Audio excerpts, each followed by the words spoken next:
Hello there. Today I want to express some thoughts on the concept of native environmentalism as well as the myths and romanticism that go along with that. I want to talk about the public conversation regarding the issue. In the interest of making the project more manageable, I have elected to divide the subject into 4 smaller essays which are not necessarily related. The first essay has to do with the late Pleistocene extinction event. The second essay is a materialist analysis of the subject. My third essay is a materialist analysis of indigeneity. My fourth essay is an abbreviated and simplified version of last year's essay on the Beaver Wars, as well as how it relates to essays 2 and 3. The fifth essay is on romanticism. It should be made clear beforehand that these essays are not going to deal with the subject matter in a conventional sense. I'm going to talk about a variety of subjects that are loosely or only indirectly related to the primary topic of native environmentalism. The primary focus of these essays will be philosophy, historiography, and rhetoric, as well as how these relate to modern politics. This is an SJW essay. As such, if you are here for practicalities or history, you're going to have to look elsewhere. I'm only going to address those two topics as they are pertinent to an argument. Finally, credit where it's due, the production of these essays was inspired by a YouTuber called Atan Shea reaching out. He was working on a project related to native environmentalism. Someone pointed him in my direction that I might be a good person to interview. I declined his offer because I realized that I had at once too much and too little to say. I can say it better within the confines of my own channel where I don't have to worry about damaging somebody else's reputation with my garbage politics. All that out of the way, let's get started. Part 1. Mammoth Hunting. One of the talking points that gets brought up in the public sphere when native environmentalism is mentioned is mammoths. If indigenous people were such great environmentalists, why did they wipe out the mammoths? This is an assumption, and two kinds of generalization all rolled into one. First, we don't know that they did wipe out the mammoths. Second, the phrasing presents indigenous people as a monolith. Third, the phrasing presents indigenous people as unchanging, incapable of making mistakes, learning from them, and adapting. The problem with the second and third are self-evident, so let's address the first. We know that people hunted mammoth. We've found mammoth bones with broken spear points embedded, we've found mammoth bones with butchery marks, we've found stone knives with preserved mastodon blood protein. We know that people hunted mammoths.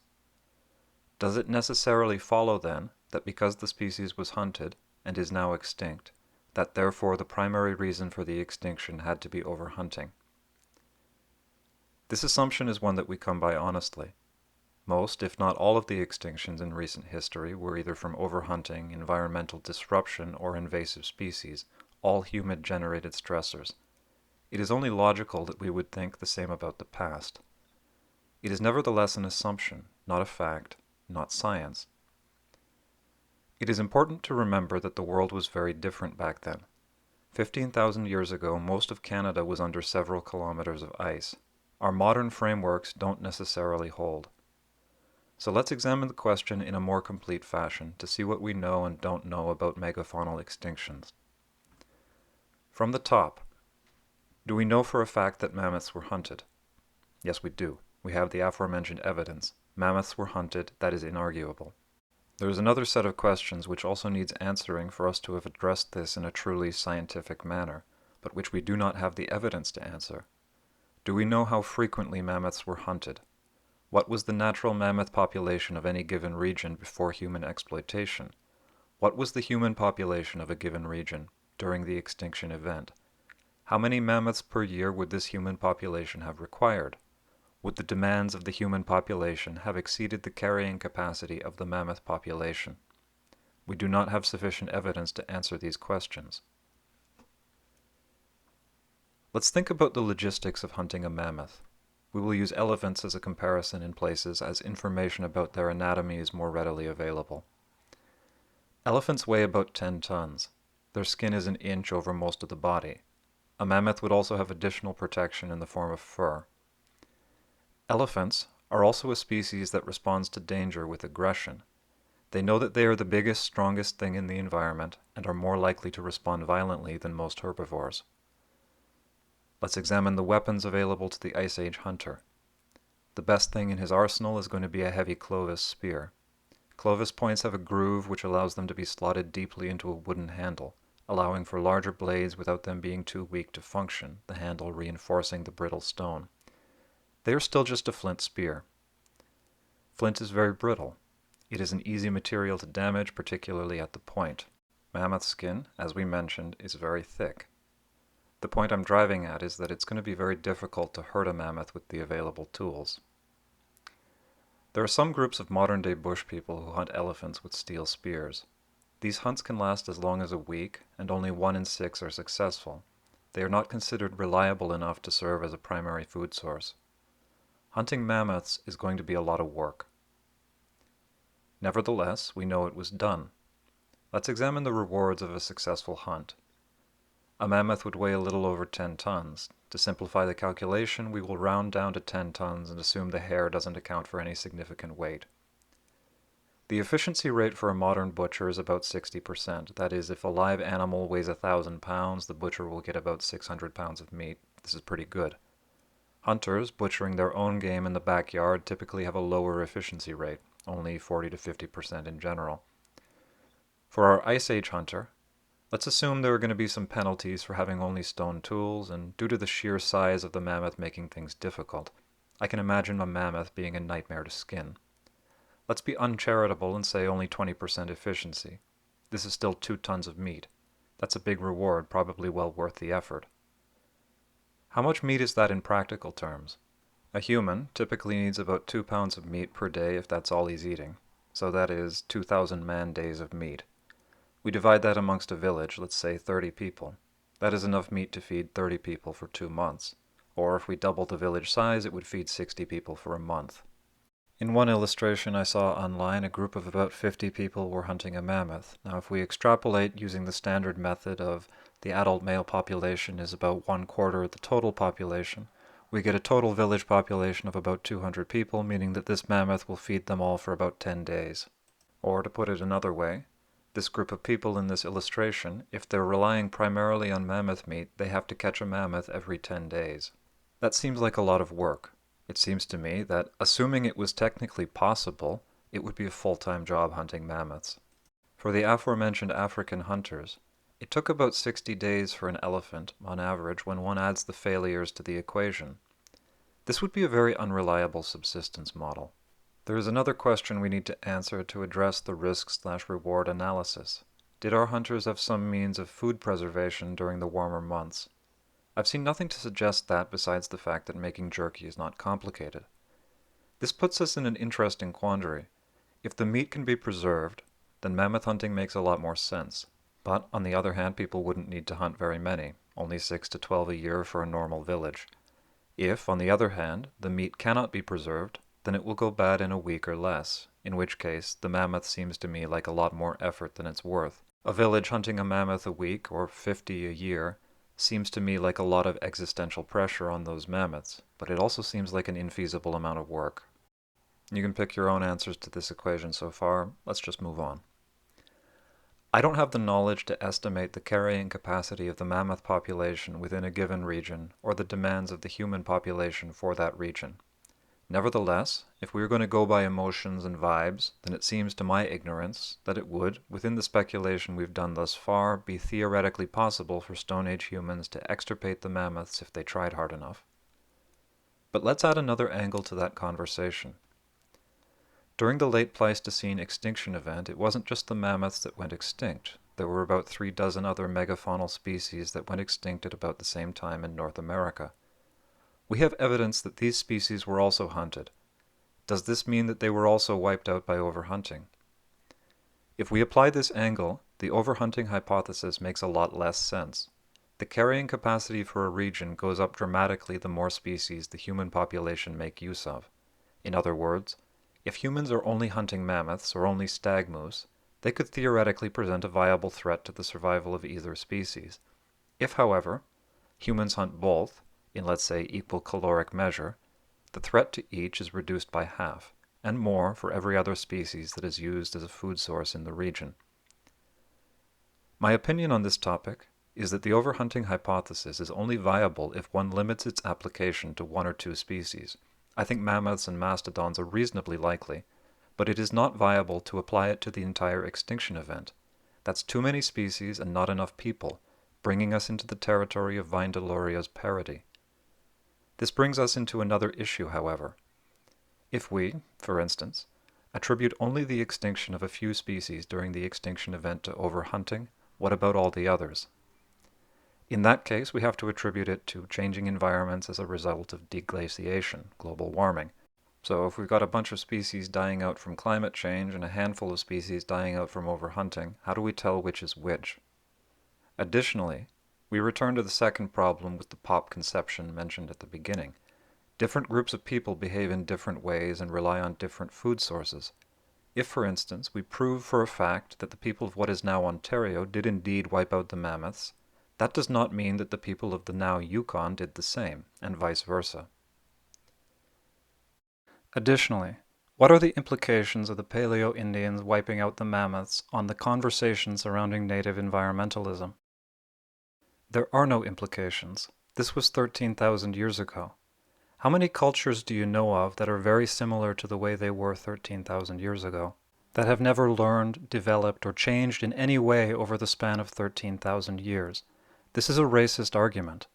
It plays into the old social Darwinist arguments of indigenous people as living fossils, the last remnants of mankind's early history, mankind preserved in his degraded state after his fall from Eden, unaffected by the passage of time, limited by their own primitive intellect to living in the Stone Age. They're just not built for the modern world. There's a metric for racist arguments that I quite like. You simply take the nouns, change them around, and then see if the argument could conceivably stand. White people wiped out the dodo. Does this mean that they have nothing to contribute to a conversation surrounding environmentalism? Colonists wiped out the passenger pigeon. Does this mean that the GRCA is doing bad work? Europeans wiped out the mammoth. Does this mean that Johnny Environmentalist is a hypocrite? If anyone were to voice those opinions, they would get 1,000 people jumping on them. Let's discuss one of the potential implications of the Paleo-Indians wiping out the mammoths on the shape of native environmentalism. I remember a talk given by a Mohawk thinker that I attended years ago where he said something to the effect that 13,000 years ago we wiped out the mammoths, and we learned from that, and that's why we were such good environmentalists before the colonists came. This ties in with many elements of Haudenosaunee national mythology. A national mythology is something I would define as the statement, we're so great because X, Y, and Z. Americans, we're so great because we're the biggest and strongest, and God wouldn't have let us be the biggest and strongest if he wasn't in favor of our plan. Canada, we're so great because we grew up next to the biggest and strongest kid in the playground, and we've learned that being big and strong isn't all there is to life. Haudenosaunee, we're so great because we made every mistake there is to make, and we learned from them. Peacemaker story. Mohawks aren't the first people to accept the peacemaker's word because they're the wisest, they're the bravest, they're the strongest, the cleverest. No. They're the first people to accept it because they're the people who needed it the most, the people who were at rock bottom in the cycles of violence. In conclusion, the public conversation's attempts to link the extinctions of the mammoths and therefore discredit native environmentalism is a smokescreen. It's designed to obscure their racist intentions. To borrow a metaphor, it's a carousel designed to carry us away from the interesting conversation and make us so dizzy that we don't notice we're being led along the garden path. This will be one of the continuing themes of this essay. Part 2, a materialist essay on native environmentalism. We should start by defining what we are talking about. I'm going to start with the popular cliché, the Indians lived in harmony with nature, as I feel this cliché encompasses a great deal of what is said in the public sphere, and that a great many related clichés are contained therein. Before proceeding, however, we still need to unpack that cliché. Which Indians, when, and what does harmony with nature even mean? It is important to delimit the bounds of the conversation early, as the more groups over the larger time span you cover, the less accurate any information is going to be, the less viable any arguments are going to be. Something that is true of the 16th century Iroquoians is not necessarily going to be true of the 10th century Maya. These are vastly different cultures operating in vastly different regions, separated by thousands of miles and hundreds of years. They are quite obviously going to relate to their environments in vastly different ways. Primarily, I'm going to speak specifically about pre/early contact Iroquoians, as this is my field of knowledge, as well as more broadly about the peoples of the northeastern woodlands. So the next major question, what does harmony with nature mean? I'm going to define this as a life model which has little to no long-term negative impact on the local environment, a system where human beings are a part of the system and not the dominant factor, where human beings maintain a reciprocal relationship with their environment. With the definitions out of the way, we get to the next preliminary question. Did the pre-contact Iroquoians live in harmony with nature, TM? Yes, a brief overview of any early source will bear that out. When the first explorers entered Iroquois, the region surrounding Lake Ontario, they did not describe a barren wasteland devoid of animals, of life. They did not describe polluted rivers devoid of fish. They did not describe a 1,000-mile parking lot. Their descriptions give no indication of environmental degradation of any kind, except for 100 or so acres within a radius of the villages, which were cleared for agriculture. They describe an endless forest, one in which a squirrel could travel from one end of the country to the other without leaving the canopies. They describe how there were as many wolves as people, how the deer outnumbered the people 10 to 1. When the first explorers entered the region, they thought they had found the Garden of Eden. This at last brings us to the first real questions. If this was the case, why was it the case? A common criticism of the idea of native environmentalism runs like this. The only reason they were environmentally sound is that their populations were so low. This is an absurd criticism. Obviously, if your society relies on hunting wild deer for half of your calories, there's only so large a population that can be sustained without changing some fundamental aspect of your society. Or, to rephrase it, what they are actually saying is that if the material circumstances were different, the cultural practice would have to be different. This argument is dreadful because it is true for every historic system, every modern system, and every potential system. No system is able to scale up indefinitely. Six Nations of the Grand River has more green space than almost anywhere else in southwestern Ontario, the largest surviving stretch of Carolinian forest. The res can be identified from satellite images just based on the forest cover. We are proud of this and it is important to us. But it obviously wouldn't be true if the land base were the same but the population of the res were suddenly up to 20 billion. However disingenuous, this criticism does bring us into an interesting subject, that of historical materialism. In talking about native environmentalism, there are a number of angles that I could address it from. I could talk about it from a philosophical perspective. Haudenosaunee philosophy has a number of explicitly environmentalist principles. There's the dish with one spoon, which teaches us not to be greedy, to always leave something for the next person, to not take more than you need, to keep the bowl clean so that it can be used tomorrow, and so on. There's the two-row, which teaches us of the kinship of living things, that we are all on our own journey down that river of life, that we should do unto others, man or beast, as we would have done unto us, and not interfere with their journey unless necessary. Hunt for food, not for sport, and once again don't be greedy.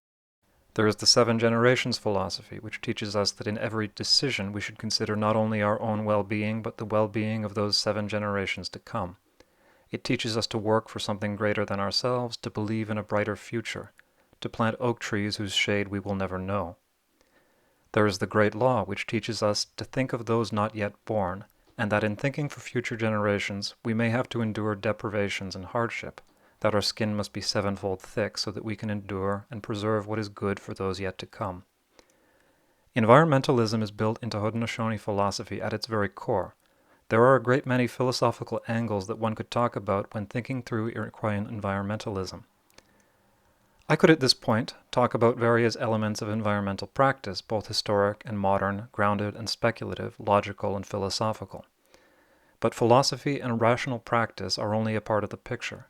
We also need to talk about materialism, autochthony, capitalism, the intersection of belief and materialism, and of how ethics work when taken out of the realm of the mental and applied to the real world. We shall begin with the latter. In the circle game, Roland Christian examines a quote from Zygmunt Bauman. I shall quote the section as I think it is enlightening. Quotation. For Bauman sees that modernity constructs a distinction between the rationality of the actor and the rationality of the act, that reason is a good guide for individual behavior only on such occasions as the two rationalities resonate and overlap. End quotation.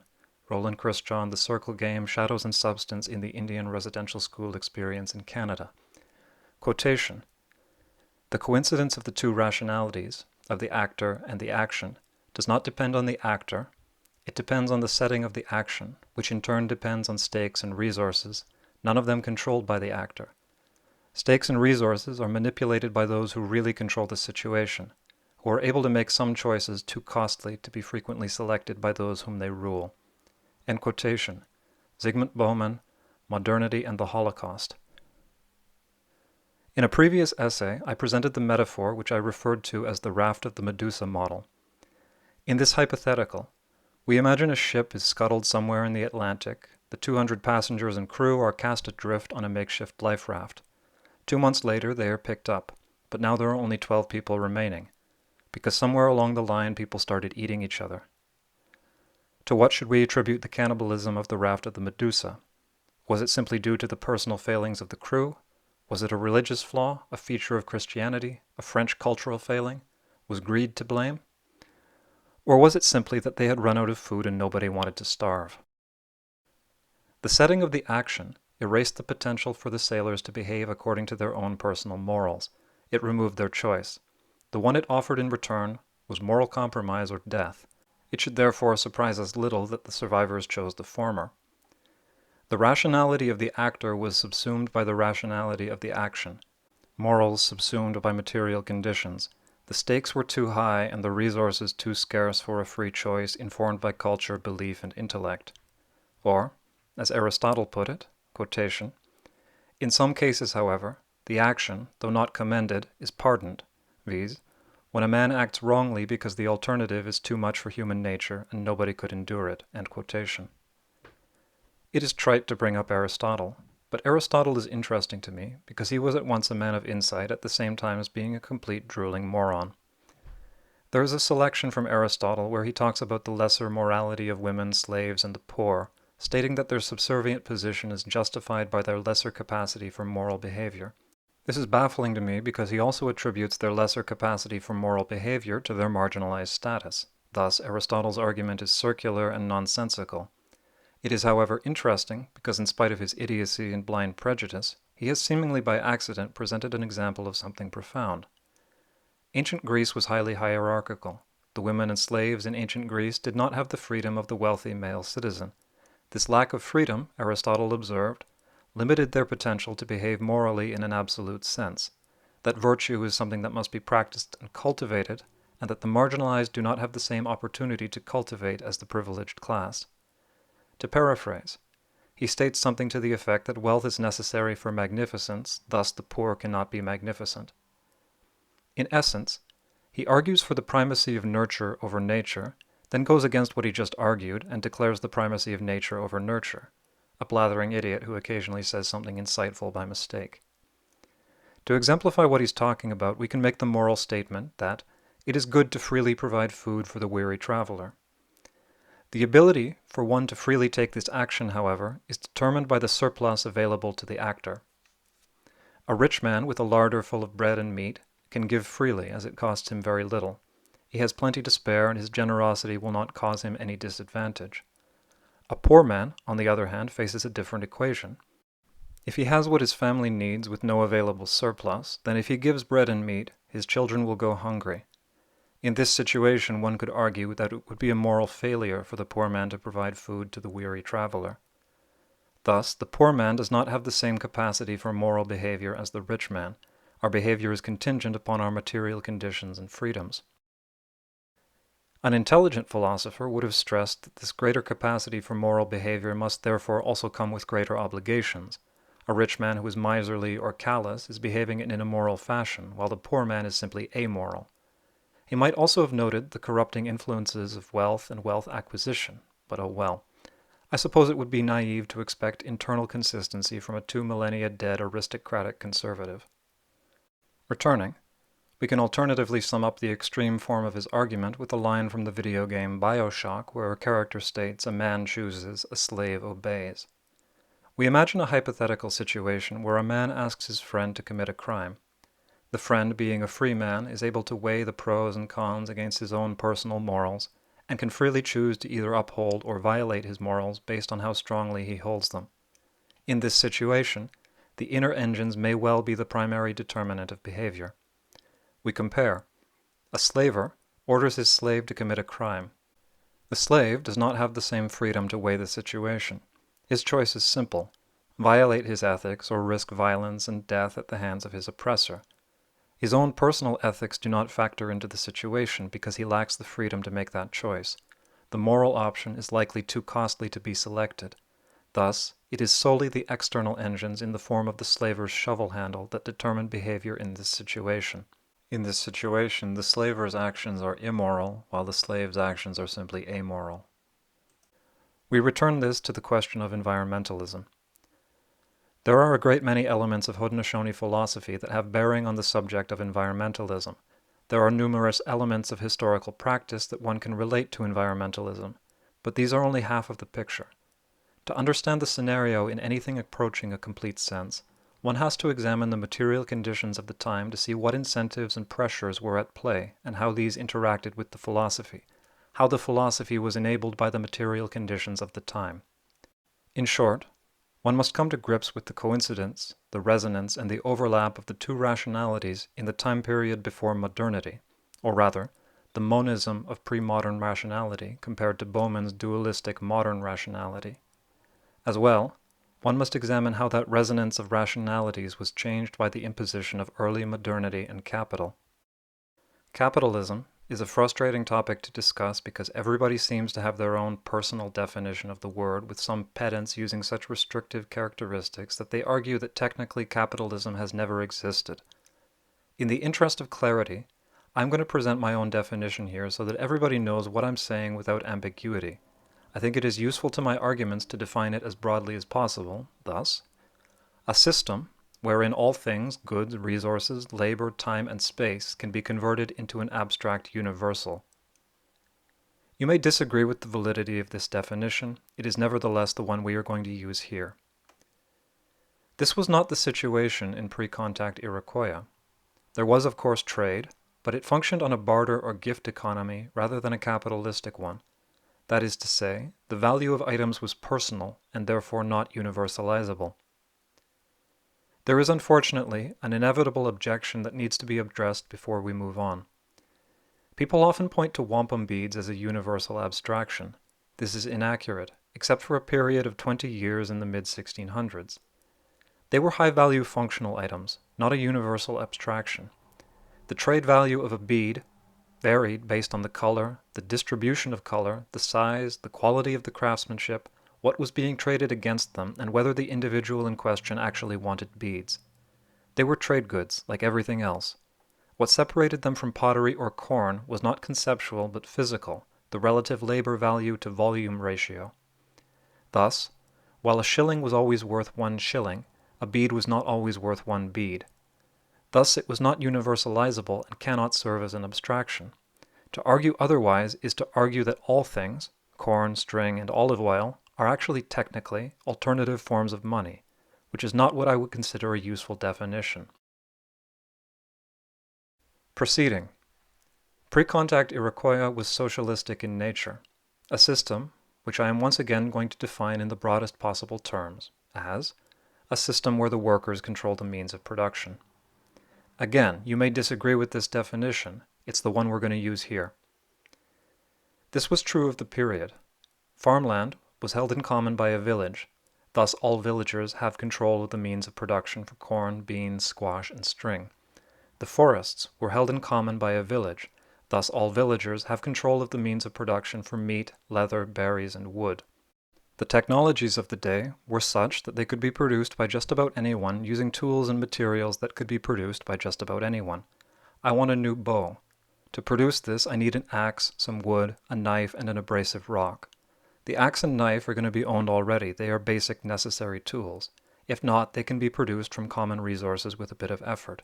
The abrasive rock can be collected from nature. Rocks are abundant.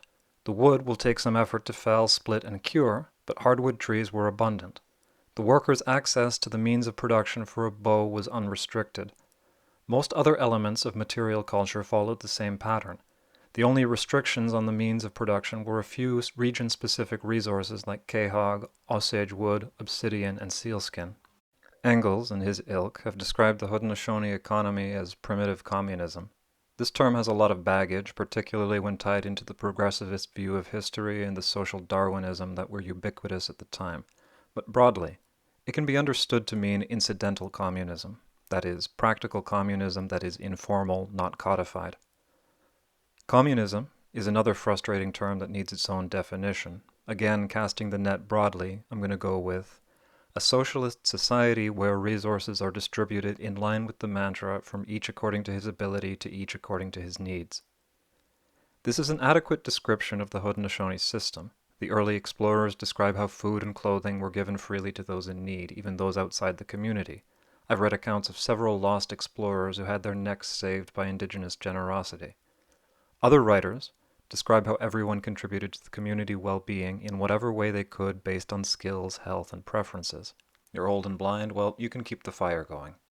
The important distinction between Iroquoian and Marxian communism was that the Iroquoian system was based on social pressure, honor, and ethics rather than by law and state.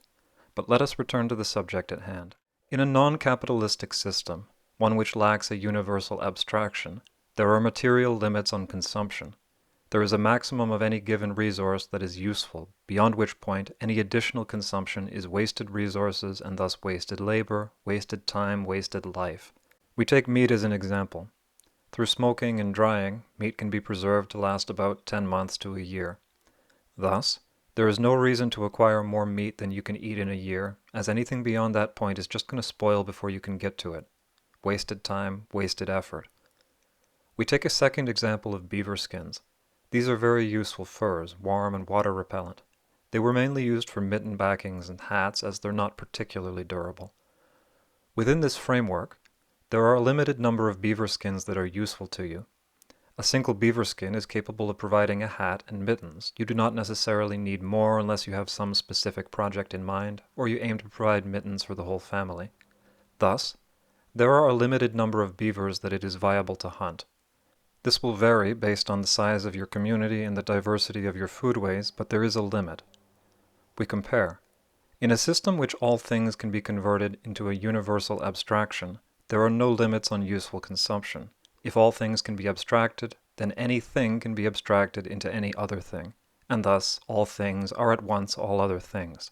A beaver fur is actually a musket, a kettle, a linen shirt, a wool blanket, salted pork, whiskey, a carving knife, blacksmith tongs, weird-looking pebbles, mismatched socks, and bits of string too small to use, whatever the situation might call for.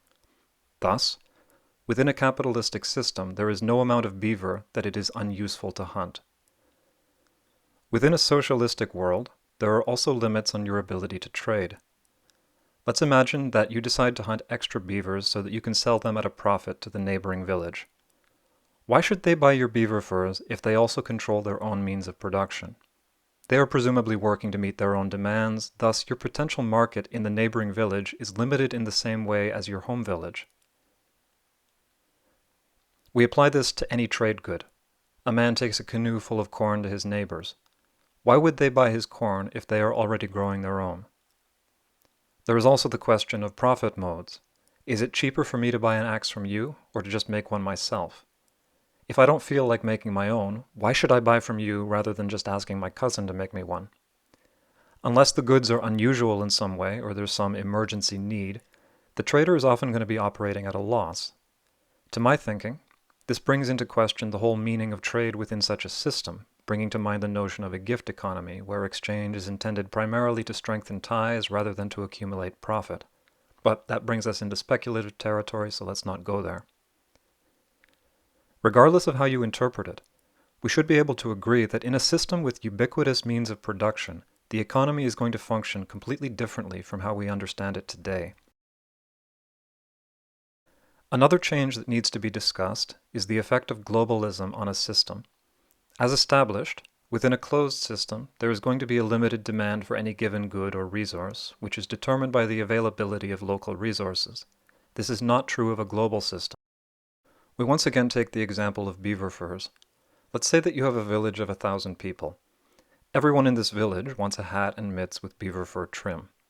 Realistically, not everyone is actually going to want this, as there are plenty of other furs available, but some people are also going to want additional beaver furs, so let's just average it out, assume a spherical cow, and say that this village has a demand of 1,000 beaver furs. The people living in this village have been living there for various amounts of time. They've had decades to acquire the various beaver fur garments. There are also various hand-me-downs in circulation. What this means is that only a small fraction of the population will have demand for beaver furs in any given year. Each other closed system in the world will operate in a similar way with their locally available resources. Maybe one region won't have access to beaver, and so will use coati or whatever, and so on. Whatever the case, the population can, and indeed must, adjust their demand to fit the local resources. In a global system, suddenly these demands and restrictions on demand are removed. We take the European craze for beaver fur hats. Now the demand for beaver fur is in the millions. No defined environment is going to be able to meet a global demand for any resource. This is why differences in material culture developed in the first place. It is the reason why they are important. The homogeneity and idealization of modern material culture is one of the hurdles that stand in the way of environmentalism. This issue was exacerbated further by Renaissance Europe developing a material culture based on foreign resources.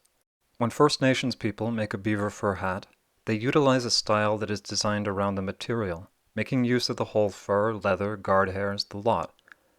The hats are form-fitting, not bulky, not ostentatious. They make good, efficient, and effective use of the material. You do not need a whole beaver skin to make a beaver skin cap.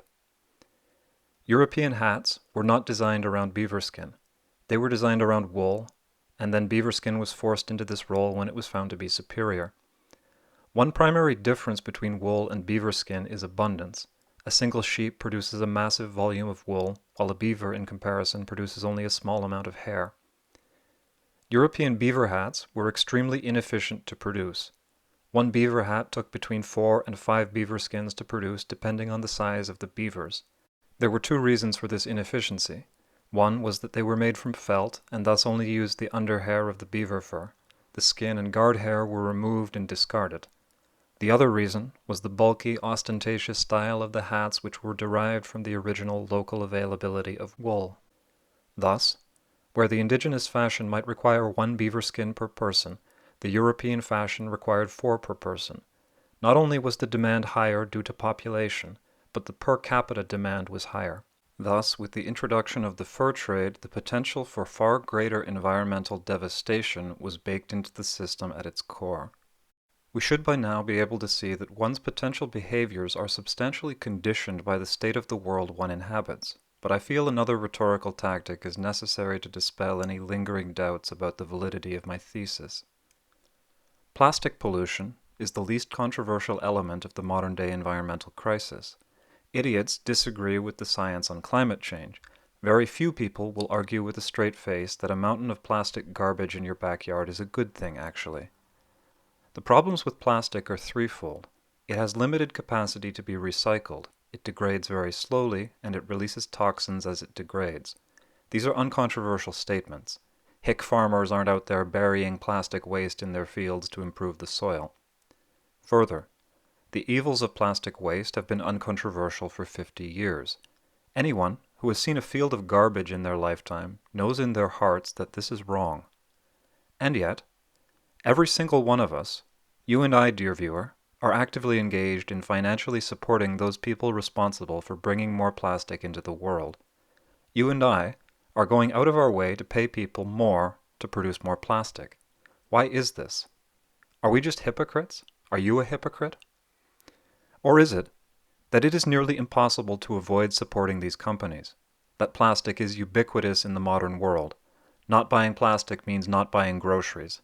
I would be willing to bet that 95% of every foodstuff in your cupboard incorporates plastic in its packaging in some form, even if that plastic is just a gloss on a paper label. Not buying plastic means reading the labels of every article of clothing before you buy. It means sewing your own underwear out of bed sheets. It means growing your own food in the backyard. It means rejecting a great many of the elements of modernity that the world tells you are necessary for a good and decent life. Are you, dear viewer, your decisions, your lack of morals, directly responsible for the plastic issue? Or is it larger than you, larger than me, larger than all of us? Is it a personal problem or a structural problem? We now need to talk about alienation. Alienation is the only unambiguously great idea that Marx ever had. Every philosophically minded person should familiarize themselves with it on a basic level at least, as it's not overtly socialistic and presents an incisive view of the world. If not, just think about the word and how it can be applied to the system. It's one of those wonderful bits of philosophy where most of the meaning is contained within the name itself. Alienation is the separation of the actor from the results of their action, the separation of the human from the human experience, from their nature. Alienation is a spectrum of abstraction that encompasses many aspects of modern life to a variable degree. It is a feature, broadly, but not exclusively associated with capitalism. It's more pervasive than that. Many attempts at modern socialism fall into the trap of alienation. It is a feature of modern industry and exploitation. To clarify what I'm talking about, we give some examples. An otter is hungry. The otter wants fish. The otter goes to the river and catches a fish. The otter is no longer hungry. This is entirely unalienated labor. Bob from Sudbury is hungry. Bob wants fish. Bob goes down to the unemployment office, writes a resume, and fills in a form. The unemployment office sends copies of the resume to various employers. A week passes. Bob receives an interview. Bob does not get the job. Another week passes. Bob receives another interview. He is hired as a lumberjack in North Ontario. He hitchhikes to the job site. He is loaned a chainsaw and gets to work. A month later, Bob receives a piece of paper. He hitchhikes back into town and goes to the bank. He fills in some forms and opens a bank account. He exchanges the piece of paper for another piece of paper. He goes to the grocery store. He exchanges the piece of paper for a fish. Bob is no longer hungry. This is highly alienated labor. Huina, the pre-colonial Cree, is hungry. Huina wants fish. She goes to the river and picks up a rock. She grinds the rock into a knife. She now has a knife. She walks by the bank and picks some milkweed. She processes the milkweed stem into a bit of cord. She now has cord. She goes into the woods and picks up a stick. She uses her knife to whittle a point onto the stick, then ties her cord around the stick just below the point, then uses her knife to split the point into 4 points. She now has a fishing spear. She goes down to the river and catches a fish. Huina is no longer hungry. This is complex, unalienated labor.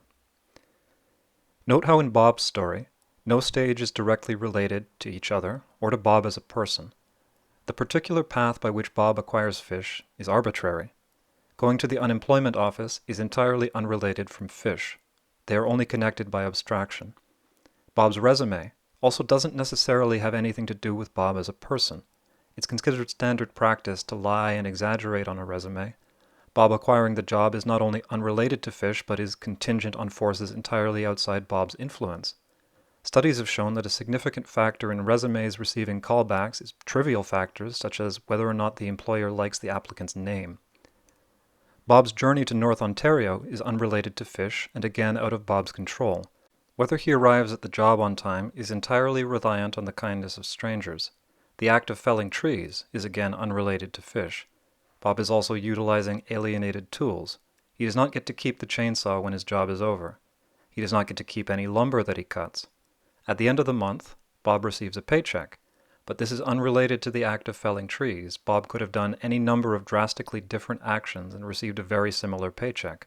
Or, Bob could have felled infinite trees on his own time and not received any payment. The payment is related to the social construct of a job, an abstraction, not to the specific labor or any element of the real. Finally, the paycheck is an abstraction of money. The money is an abstraction of value. Value is itself an abstraction of labor and use. We compare, in Huina's story, while the path is more complex than that of the otter, no action is arbitrary or an abstraction. Rather, each action is a direct result and continuation of the previous. If any stage is changed for some other potential action, the end result also changes.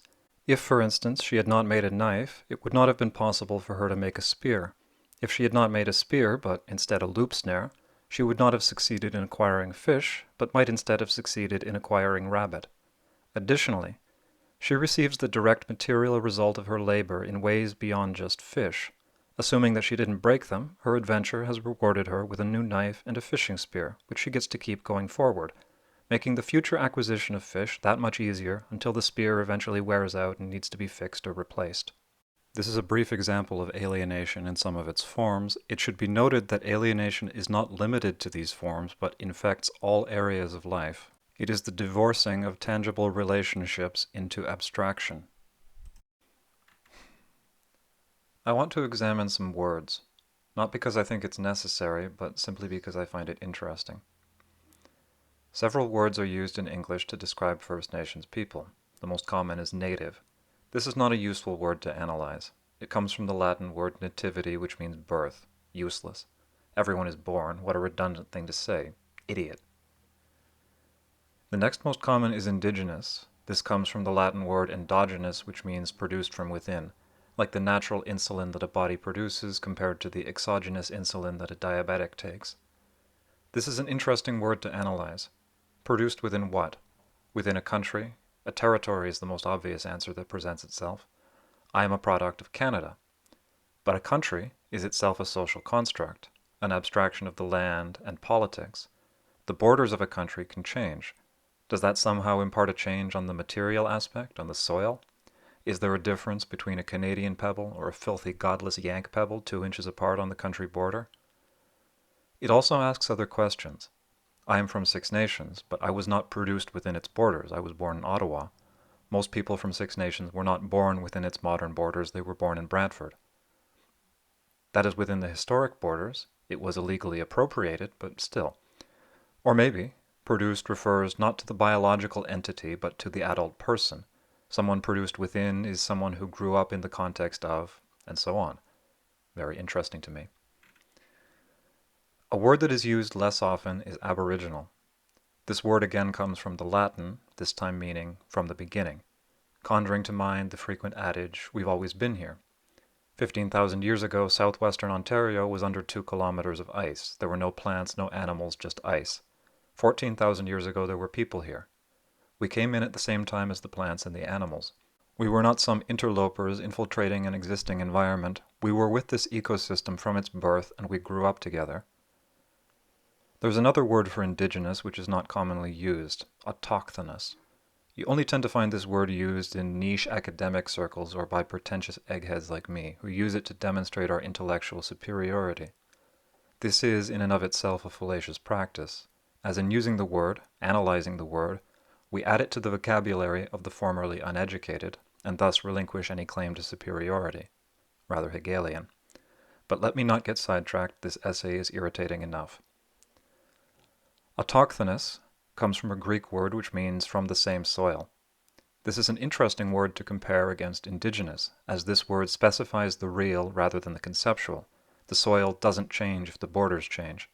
For instance, the Free Republic of Bloor Street's status as a country depends on whether or not it receives international recognition as such, while the soil remains the soil regardless of what we think about it. We then move on to examine the sub-meanings of the words as they are understood. Native has 2 primary sub-meanings. It can mean I was born in a particular place. People describe themselves as a native Long Islander, for instance. Or else the word can mean specifically Indians. Again, not the most useful word to analyze. Indigenous has the sub-meaning of something like they were here first. Similar to First Nations, it means coming from a place, a binding to a place, conceptual or not, and thus a restriction on what is and isn't. Indigenous, as used in the context of Canada, does not refer to people who come from Spain. We are not indigenous to Thailand.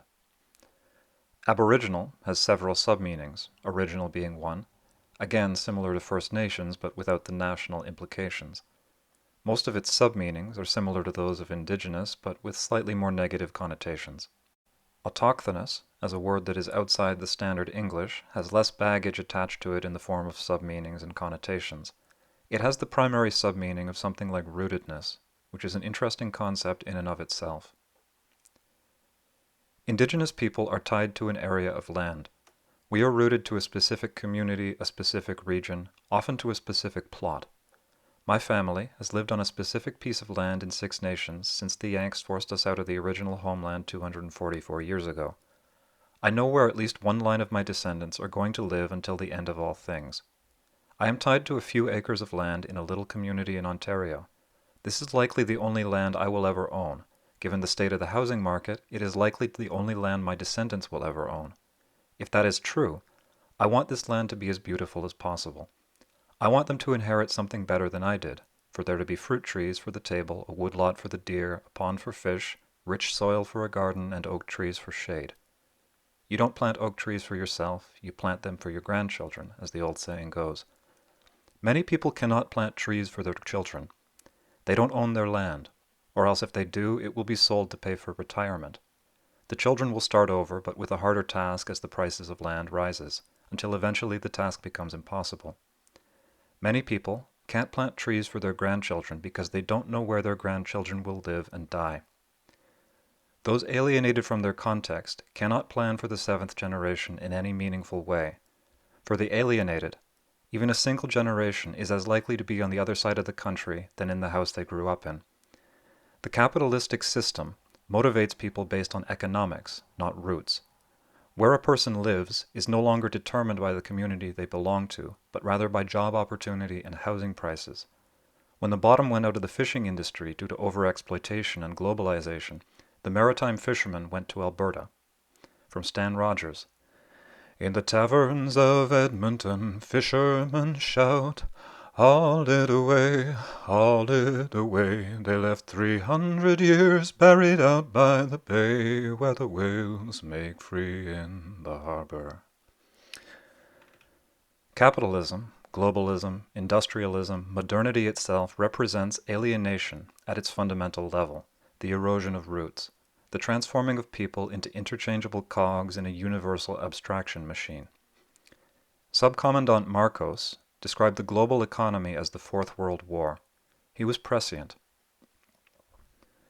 Rootedness is a feature of indigeneity, but it is by no means unique to indigeneity. A line from Downton Abbey that I quite like. This land is my third parent and my fourth child. This expresses the concept of rootedness very well. Rootedness is like a meaningful marriage, where the two become one in an indivisible fashion, where when you encounter a problem, you don't move along, you're too connected for that.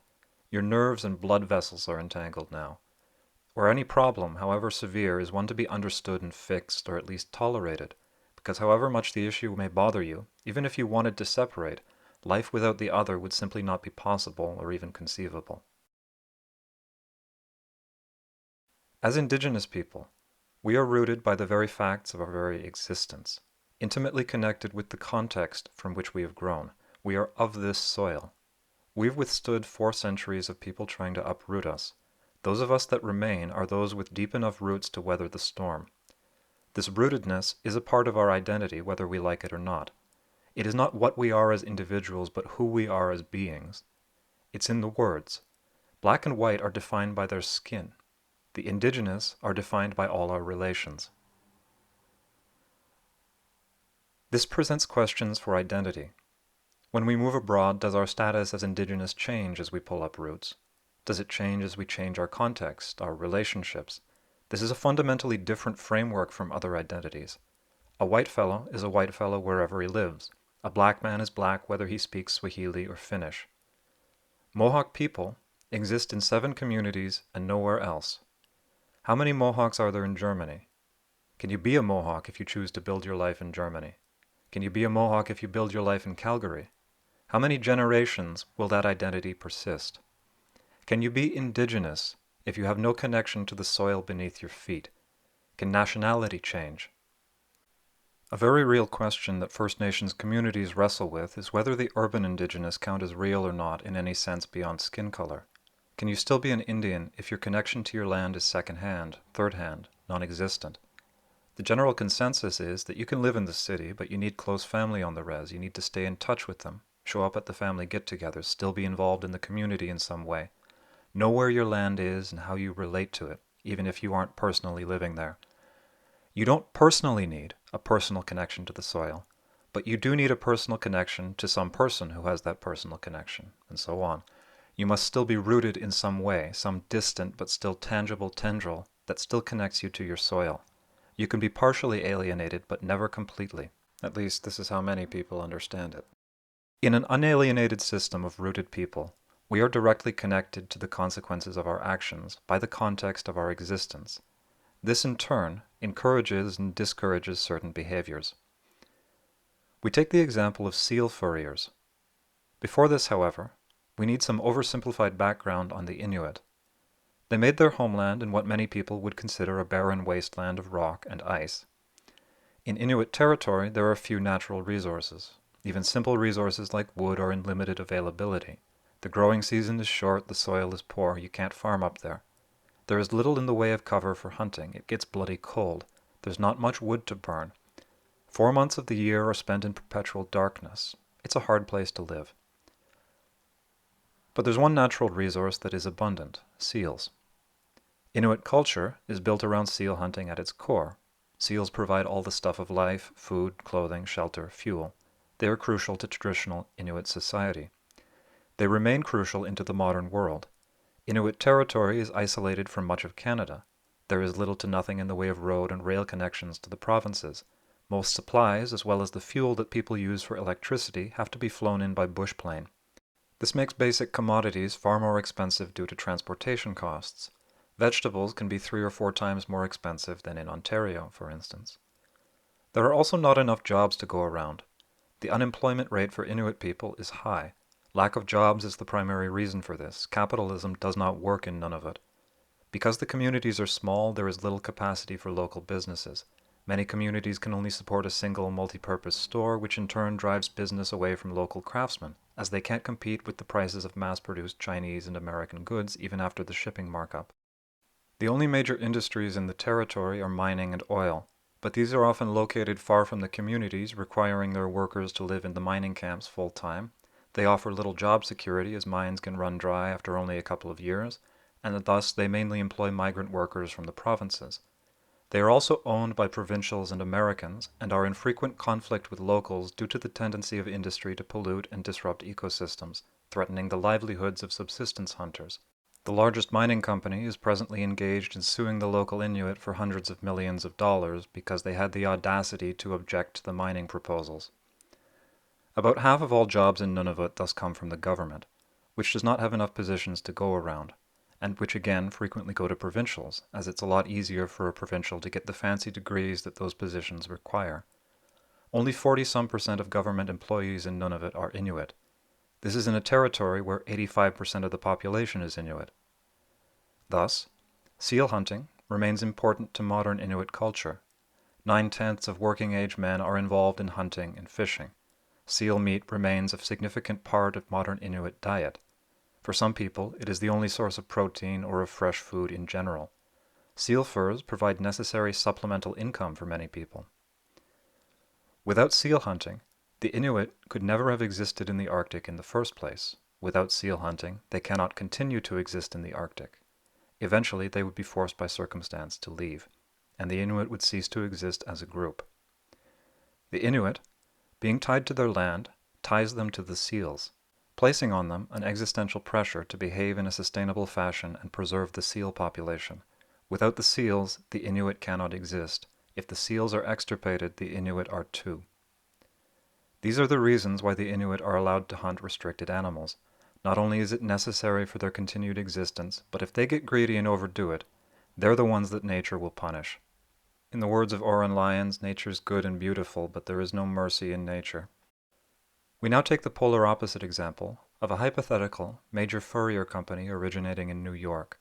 Let's give a brief, oversimplified overview of a major company. A company is not people. It is itself an alienated abstraction of people. Because they are not people, they are rarely, if ever, tied to any land. This company is headquartered in New York, but it could just as easily exist in Chicago or Portland or Honolulu. The location of its headquarters is essentially arbitrary. It is not necessarily related to what it is, what it does, or who runs it. The focus of the company is also arbitrary in the same way. It operates by allocating funds to various subcontractors. It makes little difference to the company whether the funds are allocated to a tannery or to a real estate developer or both or to neither. Its possession of vast quantities of universal abstraction allows it to relocate and redefine itself quickly and spontaneously. It is not a physical entity, but rather a collection of contractual obligations and speculative business plans. American companies are legally bound to maximize shareholder profits. This sort of policy gives the company a material incentive to behave in as unsustainable a fashion as possible, like the proverbial universal paperclip machine. Let's imagine that this company exists in a world free from governmental environmental regulation, the perfect libertarian paradise. This company goes to Nunavut. They bring in desperate scab workers from some foreign land. They find the seal colony during breeding season. They club all the seals in the colony, every one of them, because this is how you maximize profits. Any seal that gets away is lost profit. This seal colony is now extirpated, so the company moves on. They find the next seal colony and repeat the process. There's no need to modify the process, as this process has been tailor-built for maximum profits. Eventually, there are no more seals in Nunavut. So the company moves on to Greenland, then the Yukon, then Alaska, then Siberia, then Sapmi, then South Africa, wherever. Wherever there happen to be seals, this company goes and repeats the process. Eventually, there are no seals left of any kind in the world. The company also doesn't have to worry about devaluing seal furs, as they can simply pay a subcontractor to store them in a climate-controlled warehouse.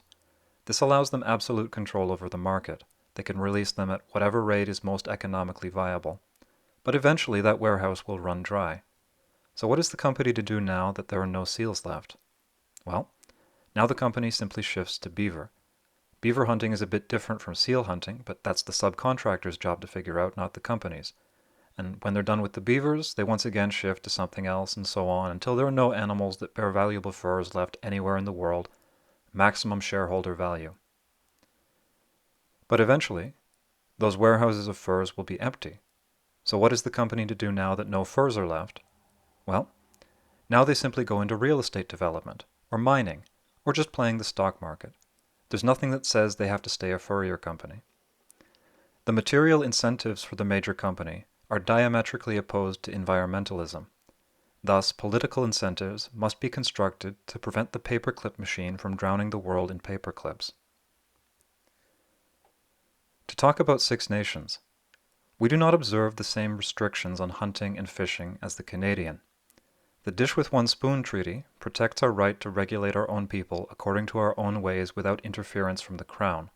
On Six Nations, there are people who operate from a variety of mentalities. There are those who attempt to hunt in a scientifically sustainable manner, keeping tallies on the estimated deer population based on observed tracks, droppings, deer, browsing, whatever, and adjusting their hunting accordingly. Too few this year, hunt less. Too many, hunt more. So on.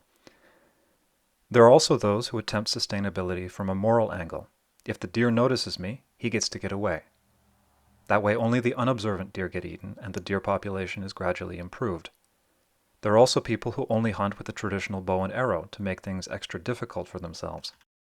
There are also people who behave in an unsustainable or shameful fashion. They take more than their fair share, they use modern tricks and tech. But these people are our problem. They belong to us. They are our responsibility to compensate for and correct. We have very little restriction on our hunting. The only reason this works is because our rootedness creates the material conditions which enable the philosophy. These are our deer to protect and preserve and depend on. A part of that means protecting and preserving their habitat, the largest remaining stretch of Carolinian forest. If at some point this reciprocal relationship breaks down, if the people of Six Nations get careless and greedy and we extirpate our deer, it is the people of Six Nations who nature will punish for it. A part of our culture will die.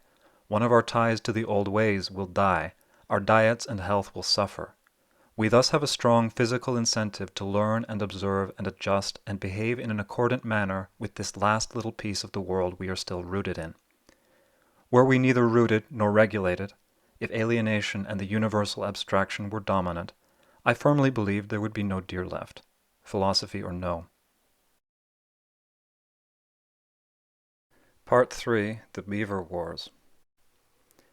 It is unfortunately necessary that I talk about the Beaver Wars.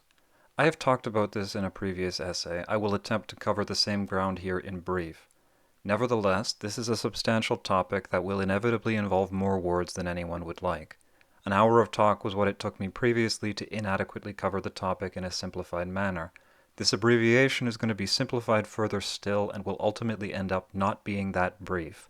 It is a very tedious process restating something that I've already said with the foreknowledge that the end result will be an inferior product. It is what it is. I begin. The public understanding of the Beaver Wars is wholly inadequate. I have read a significant portion of the work on the subject, several thousand pages from many different authors. A majority of the interpretations and explanations of the episode can be boiled down to some variation of because the Iroquois were bad. They couch their explanations in the moral, the philosophical, the cultural failings of Iroquoian people both individually and as a collective, while studiously ignoring the substantial material conditions that enabled and encouraged them to act as they did. In my essay, I call out the public understanding for this error. To further articulate my position, I once again paraphrase Professor Christian. Quotation: "In disputing this characterization, what is the point at which I am driving? It is not that I really know the motives of those people and that the others are lying. It is that motives, taken as inner engines driving the chain of events, don't explain anything. There is no need to posit and argue about the personal attitudes, values, morals, or whatevers of these men, when the material pressures to act in a particular manner are so crystal clear." End quotation, end paraphrasation rather. In my previous essay, I described the early colonial period as a deluge in the biblical sense of the word. In the space of a few decades, all elements of pre-colonial life had been disrupted in some way, many had been disrupted utterly. These disruptions represented major destabilizing forces on the indigenous societies of the region, building on one another and creating a severe existential threat. I will spend the next section detailing some of the more significant of these disruptions in brief, simplified summaries. Firearms. There had always been conflict, but it was different before the gun. Before the gun, the defensive technologies and practices were able to match and often exceed those of offense. Wooden armor, big shields, battle lines, etc. were very effective at keeping people alive. Inflicting lethal force within this context required either luck or extreme risk on the part of the aggressor. A war could thus end with only a few dead on either side. In an unalienated system where people are rooted to their community, the value of human life is different relative to the alienated system. The social incentives push one towards caution. It's harder to send a man to his death if you know his mother and if his mother knows yours.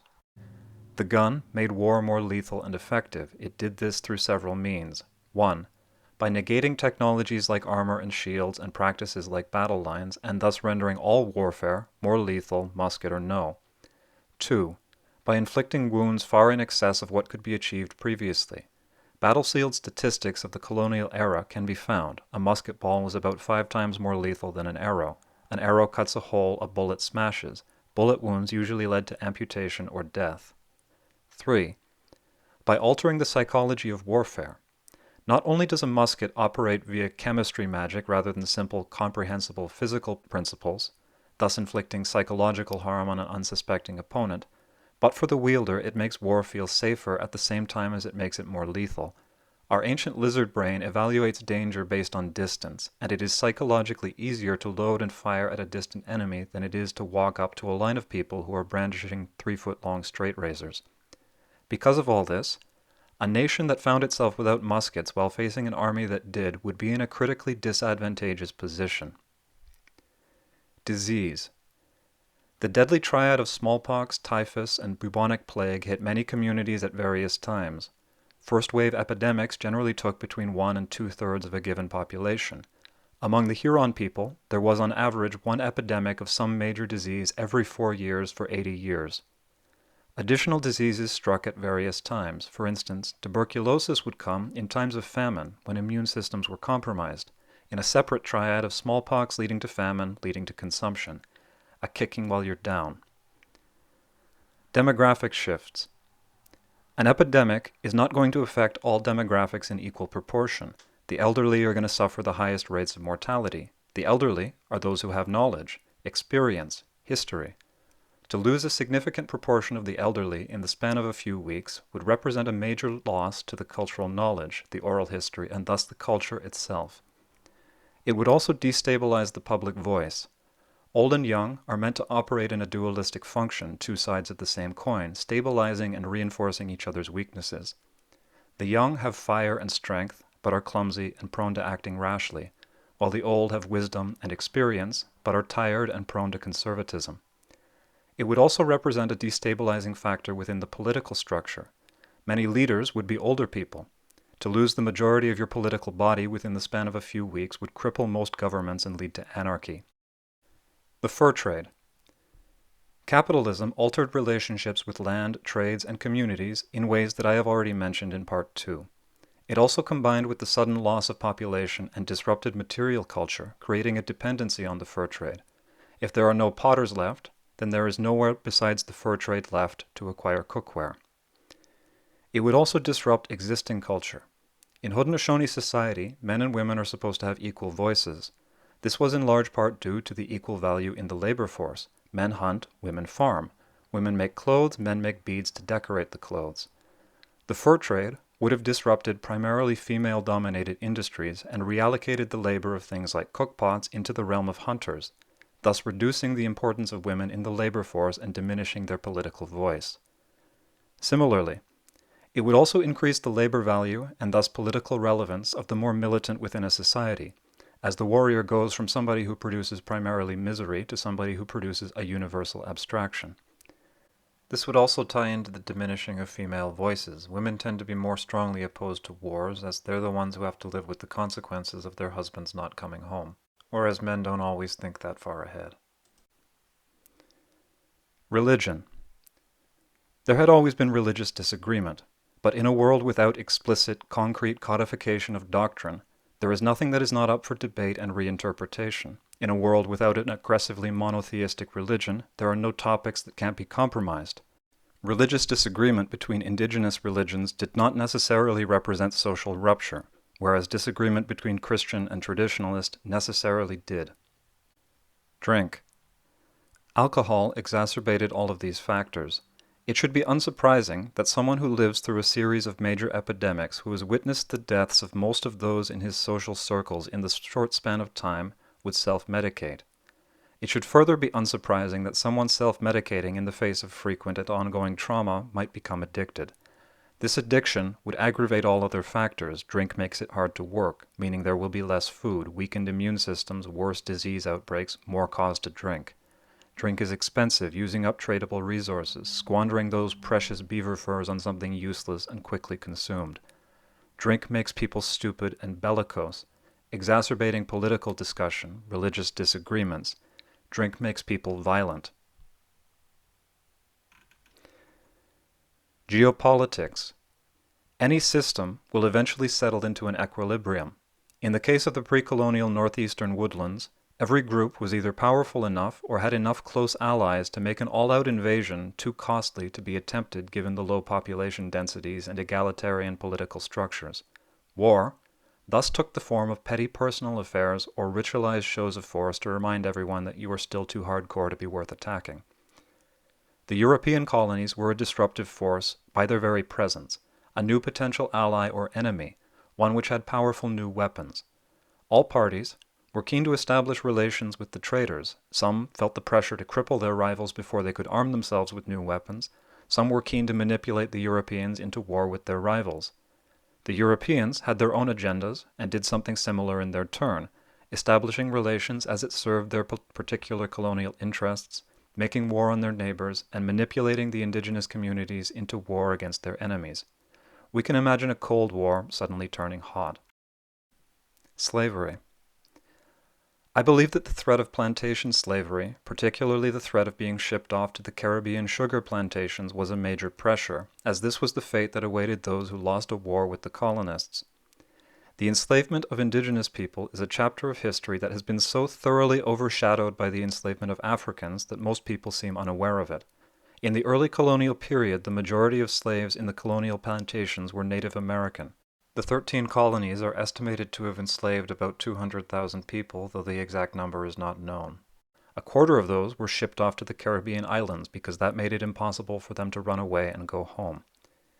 This is not a lot compared to the 12 million transported from Africa, but consider that most total population estimates for the pre-contact USA and Canada as a whole rarely exceed 2 or 3 million.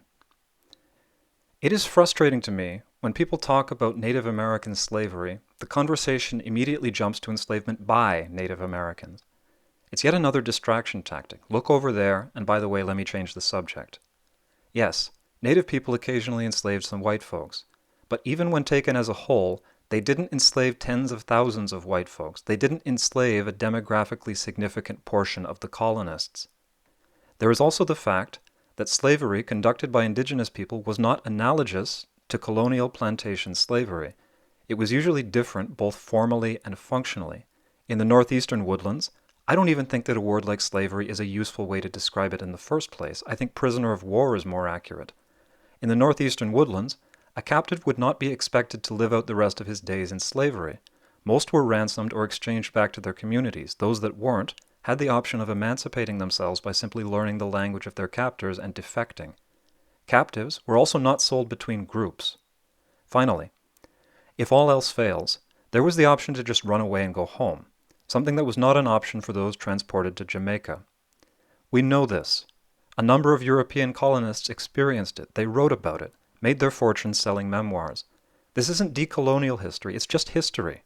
And now I'm agitated because I know somebody's going to call me out on this, so I need to clarify. My advocating, using a different word, does not mean I think a thing is good. It means I think a thing is different. A quote from Robbie Elthridge: "Let there be no doubt that the commercial trade in Indian slaves was not a continuation and adaptation of pre-existing captivity patterns. It was a new kind of slave, requiring a new kind of occupational specialty, organized militaristic slavery." I've listed the pressures of the early contact period. These were the aggravating factors, these were the stakes. My abbreviated thesis is this: that it was a situation where people were offered the choice: acquire firearms fast or face the very real risk of conquest, subjugation, enslavement, extinction. All inner engines were subsumed to this existential pressure. Beaver furs were the easiest way to acquire firearms. The ancestors of Iroquoian people inhabited the region for 14,000 years. That is a lot of time to extirpate the beaver. Why did it only happen in the 1650s? We know for a fact that it wasn't some ongoing process lasting millennia, that the beavers weren't already bordering extinction at contact and it just happened to occur during the early contact period, as we have colonial records talking about the numbers of beaver skins, tens of thousands of beaver skins that were exported every year. At the height of the fur trade, it was over 100,000 beaver skins a year. Clearly, the beaver population was pretty healthy before contact. We also know how easy it is to extirpate beavers when you're actually trying. They have few natural predators and thus a very low carrying capacity.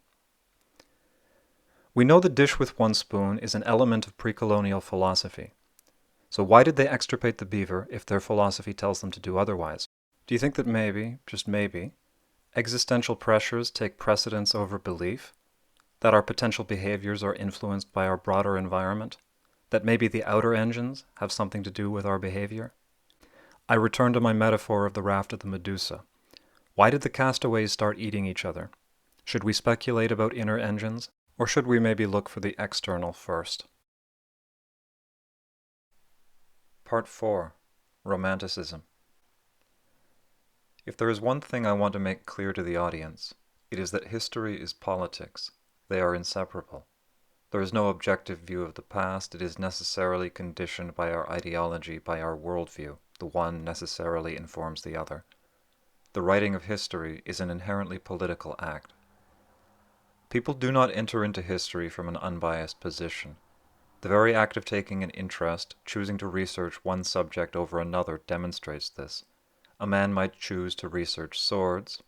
Even if he knowingly doesn't bring an agenda into the subject, he necessarily starts from the biased position that swords are more interesting than banana tariffs, women's underwear, or the exploitation of the masses. We take a more overt example. Population of the pre-contact Iroquois. Johnny Crackpot enters into it with the hopes that the numbers will end up as low as possible, because he subscribes to an ideology which believes that genocide is worse the more people died in it.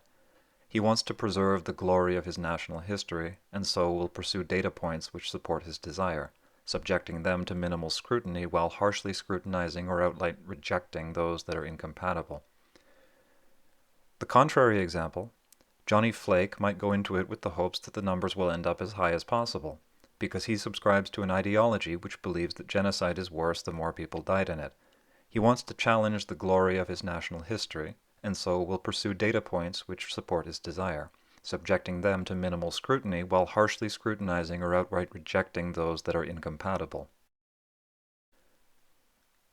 I enter into this topic from the position that genocide is genocide regardless of the numbers.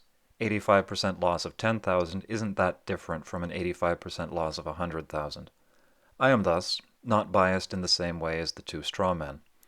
I am nevertheless still biased. Having done a great deal of research of the period prior to beginning my investigation into population levels, this research predisposes me towards certain numbers. I do not want a set of numbers that heavily conflicts with my previous research, as this would throw into question that which is known to be known. A total Iroquois population of 500,000, or only 1,000, would not make sense with regards to everything else that I know of the period. Anything less than 20,000 wouldn't make sense, nor would anything above 100,000, regardless of the evidence that one were to bring forward to support those positions. My bias in this particular question is the time I have committed to the field, which predisposes me to established interpretations, positions that don't rock the boat. The opposite position, of the dilettante, is predisposed to the wildest schizoid interpretations, those that rock the boat as much as possible, as those sell both literally and metaphorically. One whose bias takes the form of innocent interest is biased towards the most interesting outcome, and so on. The very act of asking a question in the first place exposes one's bias. We return this to the subject of native environmentalism. I am heavily biased on this subject. I am coming into it with certain baggage and resentments. Though I do not openly declare the specifics of my bias is plain to see. You can hear it in the anger in my voice, in the specific cadences of my elocution, the specific clarity of my diction from sentence to sentence, so on. I've made no attempt to hide it. What are the biases of those who criticize the notion of native environmentalism? Which outcome of their inquiry would they prefer to be true? And what are they hoping to accomplish with their criticism? In recent years, there has been, in conservative circles, a rejection of any notion of native environmentalism. Throughout the entire colonial period, the European, Christian, settler voices voiced a singularly unanimous opinion. For 4 centuries, they were happy to describe indigenous people living in harmony with nature, as this served to them as incontrovertible evidence to be used in the affirmation of their prejudices, that Indians were backwards, primitive, stupid, lazy, superstitious, naive, just not built for the modern world. It's obvious, clear to anyone with functioning eyes and a functioning brain. Look, they live in the forest like animals, like filthy dogs. How can filthy dogs hold any claim to property or territory? They clearly lack the ingenuity and work ethic to clear the forest and put the land to its proper use. Thus, to the splendid blonde beast, their dispossession was not only a necessary evil but an absolute good, of immeasurable benefit to the world itself. A writer in the late 1800s wrote of the beauty of the newly settled and deforested South Ontario, writing something to the effect that where once had been a barren wasteland of dank, miserable forest, now stretched endless fields of golden wheat, with an endless horizon unimpeded by any obstruction more significant than the occasional distant farmhouse.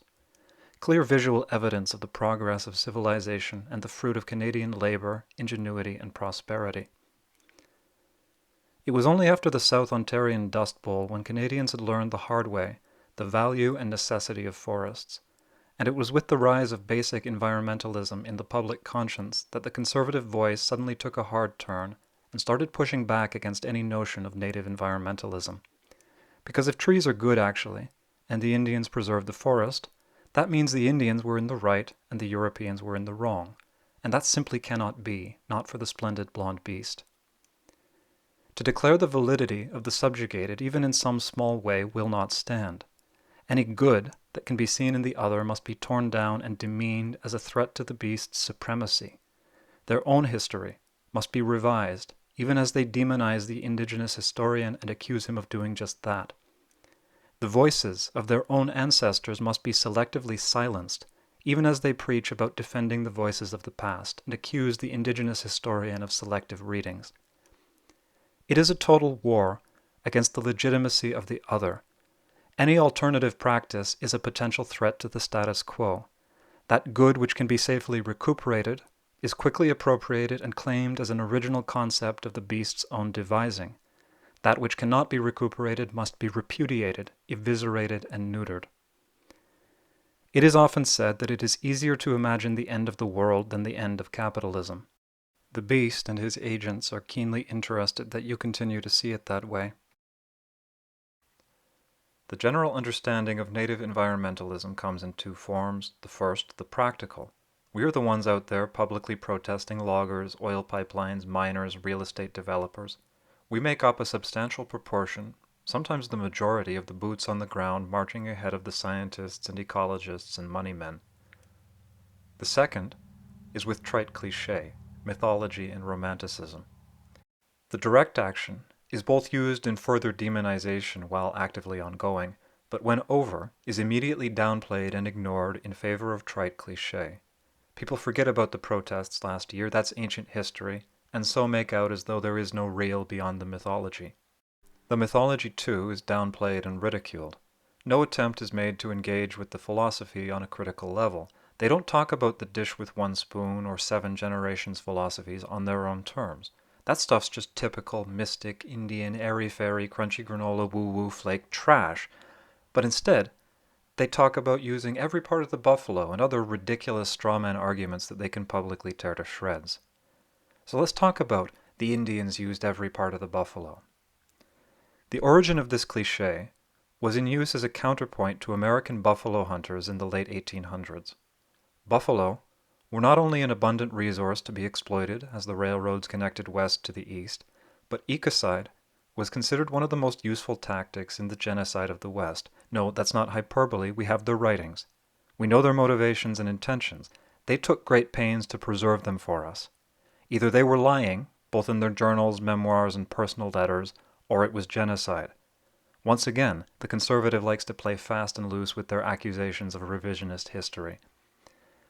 The American near-wholesale extirpation of the buffalo was a product of the coincidence of the two rationalities we've spoken of previously. Philosophically, the extermination fit in with manifest destiny. Materially, it was extremely profitable and cleared the way for further profit. At the height of the American war on buffalo, tens of thousands of buffalo were being killed every single day. The hunters typically only took the skin and the tongue.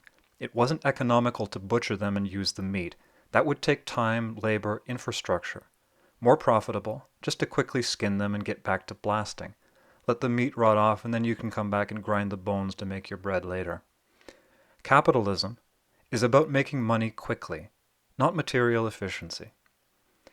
The every part of the buffalo cliché was conceived as a way to note the absurdity of the situation. It was a way for Americans to criticize the behavior of other Americans. It is trivially true, but falls apart under scrutiny. Indians butchering animals typically try to get all the meat off. Their economic calculation is different. It's not time versus money, it's food versus life. Or, at the more cynical, cost of bullets versus yield. Maximum return on the $1 you spent on the shell. There are nevertheless some parts of the buffalo that have limited utility. Yes, you can use the shin bones to make awls and needles, but how many needles do you really need compared to how many bones you get out of a buffalo? Yes, you can use the hair for paintbrushes, but how many paintbrushes do you really need compared to how much hair is on a buffalo?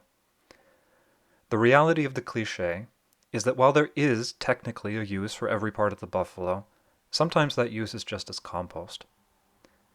This is why people like to use it as a weapon against indigenous philosophy.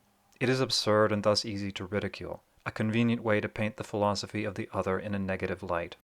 There is a common notion of indigenous philosophy as being naive, simplistic, juvenile. The expression of this opinion demonstrates that the critic has never engaged with indigenous philosophy on any level beyond cliché. Their belief that they have a complete understanding, in spite of their demonstrating the contrary, bespeaks a different issue tied into its simple sophistry. It bespeaks racism, the idea that the beast doesn't need to devote time to understanding the other. They simply aren't worthy of understanding. Or else the view that those primitives simply can't possibly be more complicated than the beast's own stereotypes of them.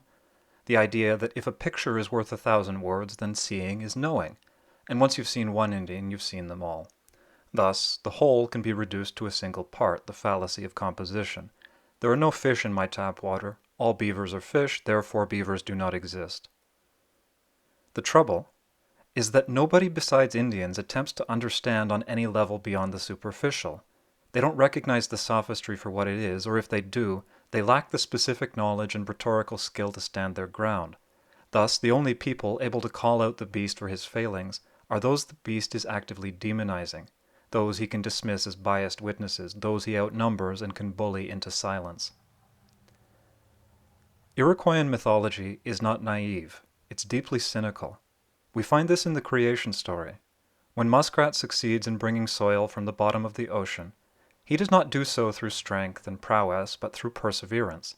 This perseverance costs him his life.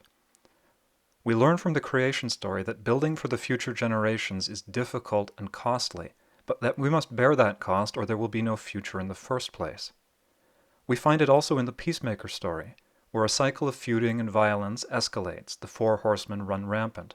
Hard times create hard men, who create bad times, who create bad men, who create vicious times, who create vicious men, who create cruel times, who create cruel men, until eventually something breaks. Someone says, "No, I'm not going to play this game anymore.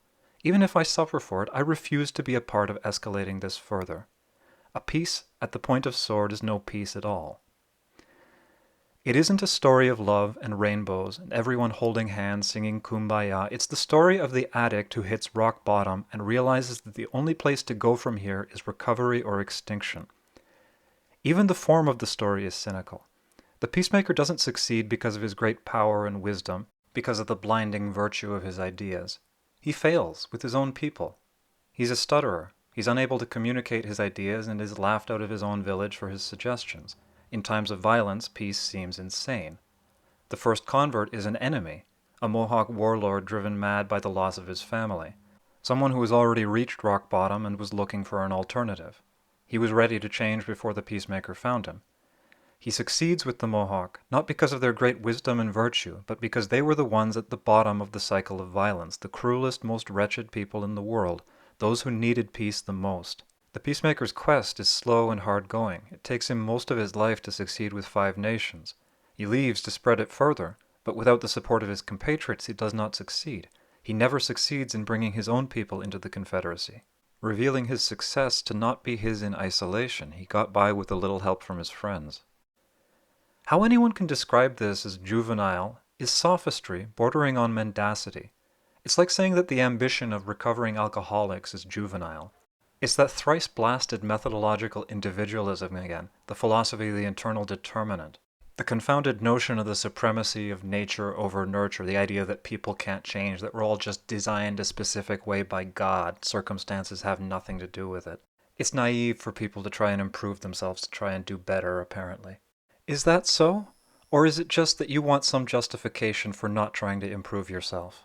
People paint it as those Indians with their so-called Great Law of Peace were just a bunch of childish hippies who don't know how the world works for real grown-ups. No. We had the Great Law of Peace because we made those mistakes and we learned from them. Violence begets violence. Those who live by the sword will die by the sword. It's in your Bible, and yet we're the childish ones for trying to live it? Doesn't that seem a little bit odd to you? People even attempt to paint pacifism as some juvenile thing while studiously avoiding any understanding of pacifism. The Algonquins called us Iroquois, the rattlesnake people. The only rattlesnake in the region is the Massasauga. The Massasauga rattlesnake is a pacifist. The Massasauga doesn't have very big venom glands. He bites somebody, he's kind of defenseless for a long time. He doesn't want to waste that venom unless he has to. He would rather resolve things with dialogue, with turning the other cheek. You bug him, he rattles at you and slithers away. You follow him. He rattles at you, slithers away. You keep following him long enough, and wham. That's what pacifism is. It means I'm not going to escalate this until you push me. It's like the anger of a gentle man. The Massasauga is like a coiled spring. If you push it, it will give, to a point. But push it too far and it will hit you in the face. All these are separate fronts in a war on the ideology of the other. Yet another battle plan in the continuing total war on all aspects of indigenous forms of living, Our very persistence as autonomous entities within the broader colonial system is a direct challenge to the beast's legitimacy. Thus, all external signs of difference must be crushed utterly. The Indian problem, spoken of by mass murderers like Duncan Campbell Scott, was and remains that there are any. That the colonial claim to the territory it occupies is, with little exception, contingent, debatable, or non-existent. This is a claim that cannot be reconciled, a grievance which cannot be recuperated. Notice how many wealthy, famous people there are in the public sphere who consider themselves feminists. How many there are who advocate black power. Equal rights are an easy concession for the beast to make. Thus, these movements can be co-opted, the members convinced, at least in part, that what they really desire is their chance to be like their oppressors, wealthy and powerful exploiters. Indigenous struggle cannot be recuperated or recast. It's very simple. We don't want to be like you, we want our land back. As the reconciliation is not possible, the truth must be destroyed. Better to quietly remove those with indisputable claim. Education has always been a part of this tactic. Only now, with the advent of social media, the distinction of classroom has been destroyed.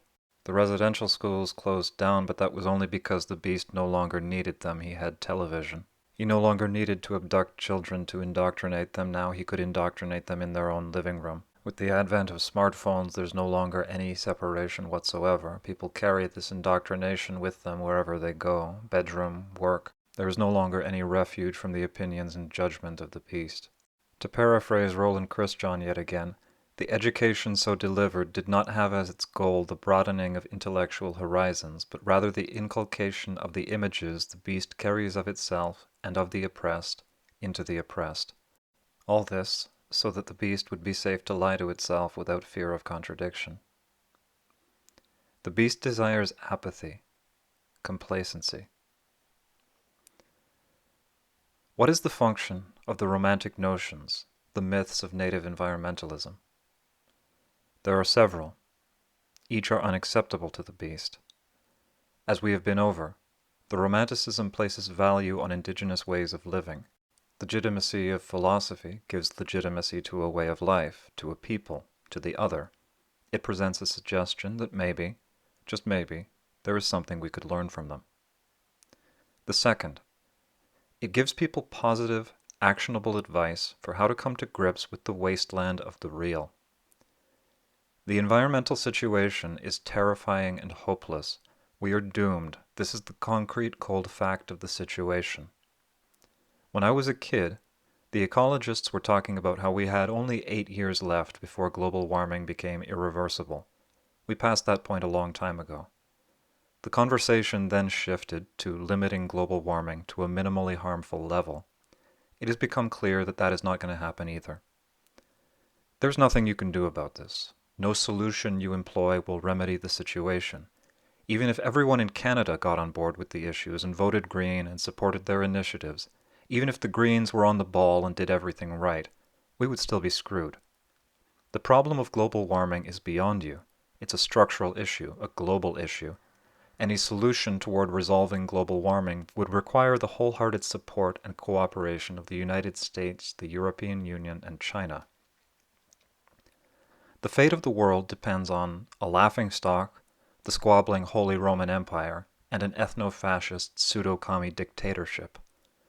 Is it any wonder that the youth are in the state they're in? We feel helpless, nihilistic about the future, that there is nothing that can be done. In order to avoid succumbing to nothingness and death, we embrace apathy. If there's nothing I can do, then why bother worrying? If there's nothing I can do, then why bother trying? We are the millennials. We feel neither highs nor lows. In embracing apathy, we embrace complacency, which serves the beast just fine, allowing him to operate openly without fear of resistance. Lack of resistance is expedient. If time is money, then expedience is profitable. It is in their financial interest that you care as little as possible. Thus, the material incentive of the beast is to create an environment of apathy, hopelessness, despair, and nihilism. The story of the environmentalist has by and large been a story of constant dread during slow, lingering death, where every victory is a potentially only one election cycle away from being destroyed, assuming there's a victory in the first place. I can't watch nature documentaries anymore. Here's some beautiful creature, and in 2 years they will be gone forever. They always make sure to drive that point home to you. You see, raising awareness too has been recuperated. Compassion fatigue has proven itself one of the beast's most useful tools. The myths of native environmentalism are some of the only positive, life-affirming, and actionable ideas in the public sphere. They take the conversation out of the realm of that which is too big to solve and places it in the realm of what I can do here and now. It asks people to think critically about their relationship with their environment. Would you rather have a predatory or a reciprocal relationship with nature? It asks people to tie themselves to a piece of the world and take responsibility. It asks people to be better. I can't fix global warming, but I can plant corn for the deer. I can't resolve microplastics, but I can pick cans out of the river. I can't solve the environmental crisis, but I can make my land beautiful. I can't halt deforestation of the Amazon, but I can plant oak trees for my grandchildren. To return to the beginning, the correct way to eat a mammoth is one bite at a time. Through seemingly little actions, we plant the seeds of a larger change. The first step in effecting structural change is to get people to care, so we must lead by example and show people the value of the world. Show them the better way, how to walk in beauty. That is how we will create caring people. Caring people will by their very nature affect their behavior to promote beauty in their own way in accordance with their own personal context. Because we exist within our own context, one group's specific advice may not be helpful to another. I would imagine brook trout conservation is different from tilapia. The specifics must originate autochthonously, rooted in their own context. This is the value of myths, romanticism, and philosophy. We cannot advise as to specifics, but we can, however, assist with structural frameworks. Myths are a time-tested way of expressing a complex truth in a comprehensible and compelling fashion. Indigenous people are good at that sort of thing. Metaphors are our bread and butter. This change will spread person to person. As violence begets violence, so too does kindness beget kindness, caring begets caring. And when enough people care, then structural change is possible. In the immortal words of the poet, unless someone like you cares a whole awful lot, nothing is going to get better. It's not.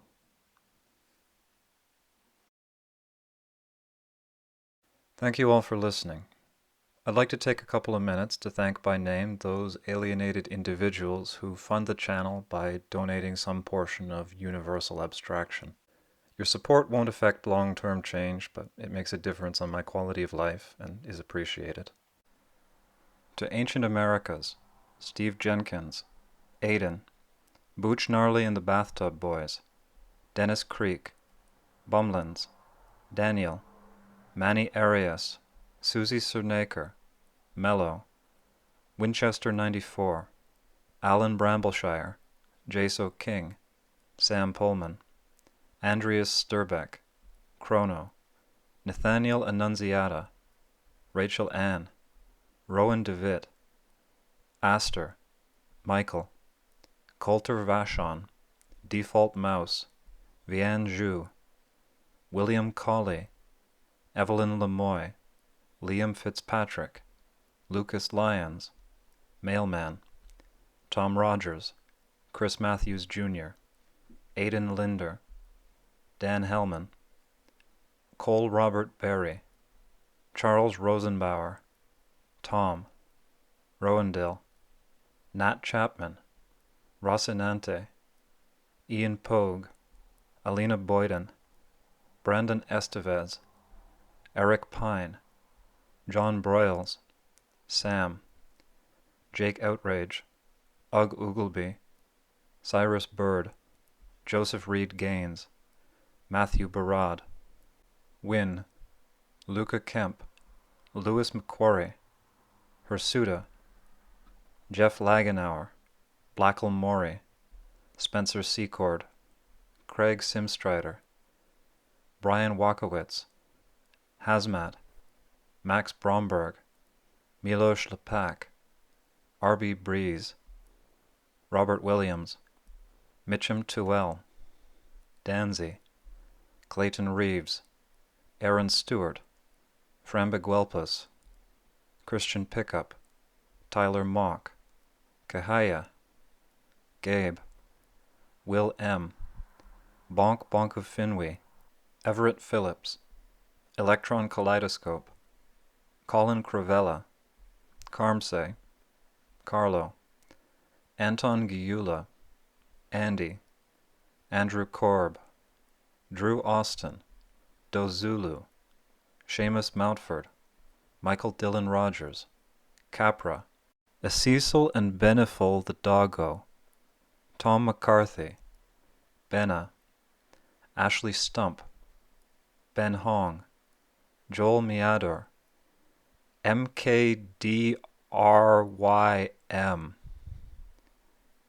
Matt H., Shruggy XYZ, Attilite, James Palmer, Sybil, Laturnic, Josh Vanny, Adrian, Dimnot, Jeff Kupo, Exchange Your Experience, Dan Kahila, Thomas Charlebois, Rigel Smith, Tomix, Philippe Rousseau, Robert Tyler Wood, Comanche Dan, Foxby, Randy McShandy, A. Lockman, Jeff E., Flowzone, Tony Moe. Thank you all.